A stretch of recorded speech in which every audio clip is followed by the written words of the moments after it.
guys देखि पारे आज सोलार पाली आम गाँव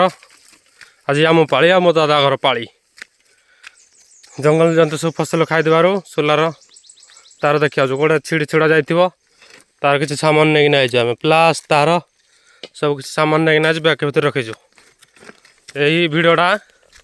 आमर मोहन चरण माझी सार को सेयार कर एत मात्रा सेयार कर मो सार पाखे जमी आम भिड पहुँची सार देखिपे आम के जंगल भितर संघर्ष करूँ कहीं आम सुरक्षा ना कि भी जंगल जंतु सब आसती आम फसल खाई ता बदल तुम कौन दौज कि ना आ जंगल जंतु को आम मारिदे सांगे सांगे भितर कर दौज ए कि तुम विचार है तुमको आम ये सरकार कलु एत मात्रा सेयार कर जमी मोहन चरण सार पाख भिडटा पहुँचू कि आमको सुरक्षा जाओ जंतु को भी तुम सुरक्षा रख आमर किसी क्षति न करू